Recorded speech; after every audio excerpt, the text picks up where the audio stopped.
This is like gold to me. This is where I get a lot of my inspiration, and I find a lot of movement and old moves I used to do when I look through these tapes.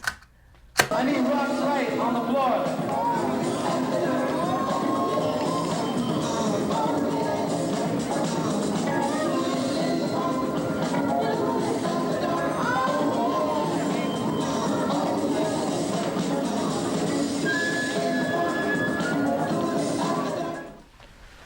What's going on, everybody? This is RoxRite. Thank you to everybody that's been tuning into the channel. In today's episode, I'm going to take you guys back to 1999, the night that changed it all.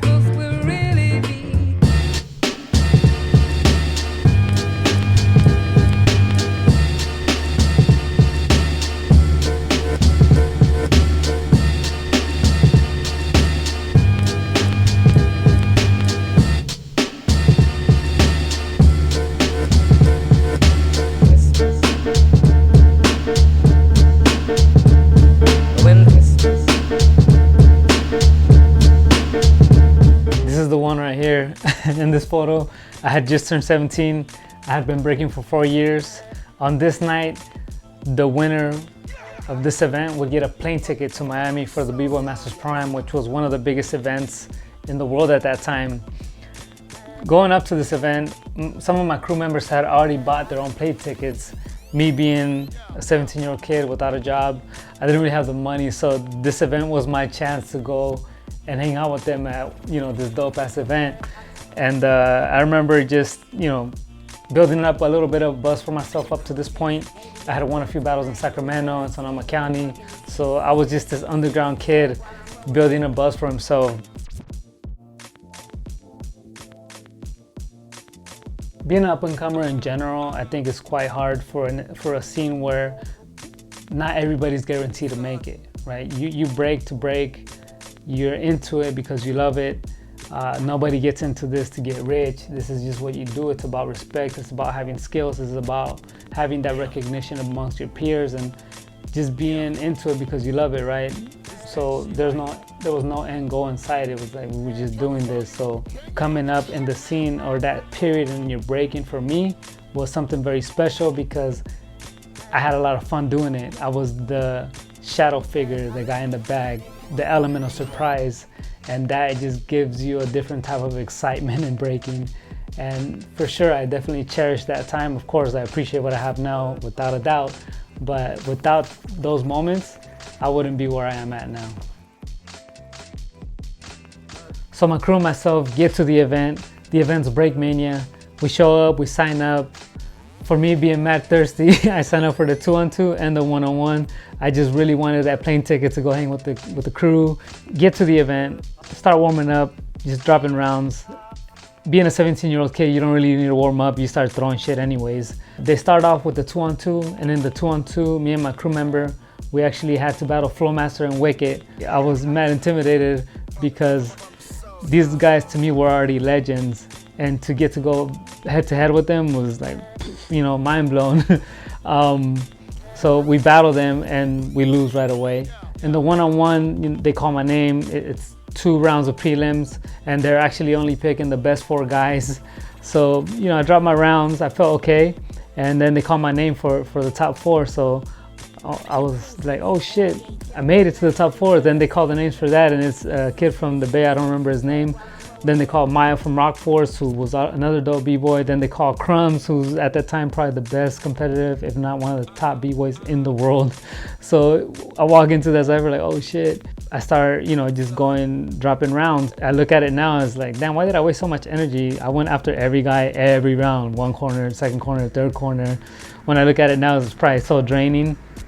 But also I was just hungry. I was motivated. I wanted to prove myself against people that I had grown up watching and just cats that I thought were a very high level.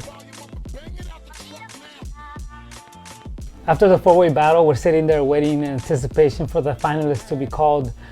A stigma in breaking for me is that a lot of b-boys and b-girls that are establishing themselves in the scene, they always think that because you have a name or this guy has a name, that's the only reason he made it.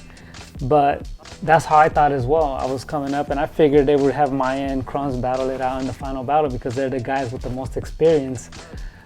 To my surprise, they call a tiebreaker to get into the finals, and that tiebreaker is between me and Maya from Rock Force. And we do a 2-round tiebreaker. In that 2-round tiebreaker, I just throw my best stuff that I could, and the judges end up picking me. I'm in the finals, and I have to battle this guy that is basically one of the best b-boys in the world. And now that wall that I was battling every day at home is right in front of me. And I'm getting to face this vision I had. I could not really change anything for that, because that is what I had almost built myself up for. And in that battle, battling Crumbs, it was such a dope experience for me. Zulu Gremlin actually let it be a real battle. It wasn't just a 2-3 round battle like it is today. We were actually going rounds.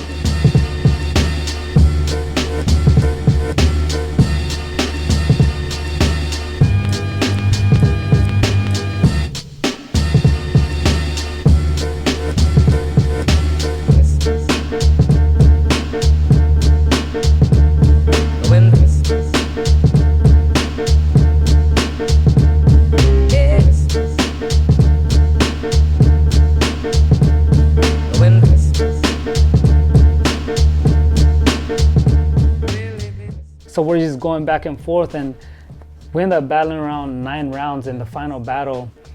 But to me, that was enough. I was just happy that I got to be in the finals. I got to leave a mark. After that, they call another tie. And the tie, I was even surprised that I took him that far, that I got to hang with him at that level. And the tiebreaker, of course, he won. But in defeat, in loss, I had the biggest victory. I gained, as a teenager, I gained self-confidence. Afterwards, Gremlin grabs the mic and, you know, shouts me out. In the end, he actually rewards me with a plane ticket. And I was just blown away, and I could never thank him enough for that, because he gave me the shot to go somewhere and see something bigger. So after all, it was really a life-changing night. I got the plane ticket to go to Miami with my crew. But the biggest gain was I got to gain belief. I got to learn about believing in myself and experience, battle experience. And to keep that, and just to show y'all, I keep a piece of that night with me to this day, to remind myself to never stop believing in achieving things, and all things are possible. I still got the jersey. I cut the sleeves off, which I really regret, but this is a symbol to believing. So this was the story to a night that really changed a lot of things for my breaking. It is in celebration to my 25 years. I just want to share with you guys a little more insight on some of the moments and events that really helped mold me to where I am today. So what I want you guys to do is drop a comment. Let me know who you're training to battle, who's your focus, or who gives you that drive to want to challenge yourself. So thanks for watching, everybody. Stay tuned for the next one, and I'll catch y'all next time. Peace out.